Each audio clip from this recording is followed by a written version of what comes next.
Dito, ano tayo? Pakita kang konti. Yan, sige. Sige, sige. Oh. Tanong ka lang natural na ano, baka sakaling masagot kita. Ano ba magandang topic natin ngayon?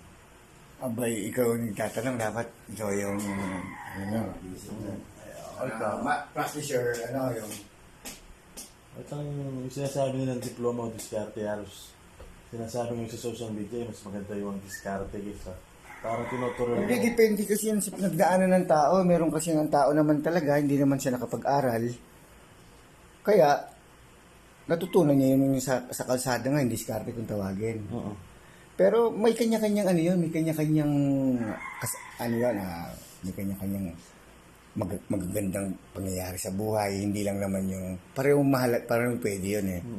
O dito nga, dito mo pag-aaral, yan ang tinuturo sa atin lagi ng mga magulang natin, mag-aral. Pero ito nga ang problema, kita mo may pinag-aralan, wala nang trabaho eh. Yun nga lagi sinasabi sa social media, di ba? At saka yun nga, kaya ngayon parang lumalamang yung diskarte sa edukasyon. But for me, ano yan eh, depende nga sa sitwasyon, sa pangyayari, kung saan ka nahubog, kung saan nahubog yung pagkatao mo. Bakit? Ito nga, isisingit ko,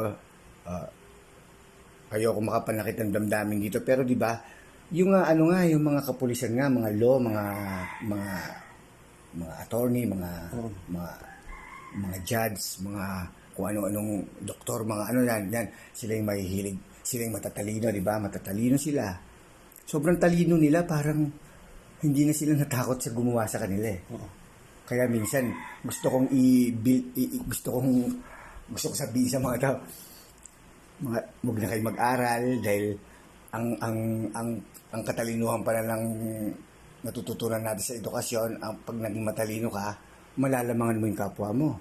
Doon naman ako nagiging yun naman ang ko doon, concern ko sa mga may pinag-aralan. So anyway, yun nga, sa diskarte naman, marami naman talagang mahihirap na dahil sa diskarte nila, natutunan sa kalsada, talagang dugot pawis ang laban sa kalsada. Doon naman nila na natagpuan yung pamumuhay nila, na gumanda yung buhay nila doon. But sabi nga, wala na tayong paligoy-ligoy, ang buhay talaga, siyang nagtatalaga ang gumawa for me. Ang sabi nga, may kasabihan nga na nasa Diyos ang awa, nasa tao ang gawa, but siya pa rin ang gawa eh. Nasa Diyos ang awa, nasa Diyos pa rin ang gawa. Siya nag-aano yan eh. Siyang gumawa ng lahat. Huwag na tayong magpaligoy-ligoy pa. Ay, yun ang sagot ko. Sa Sige. dami, Yan.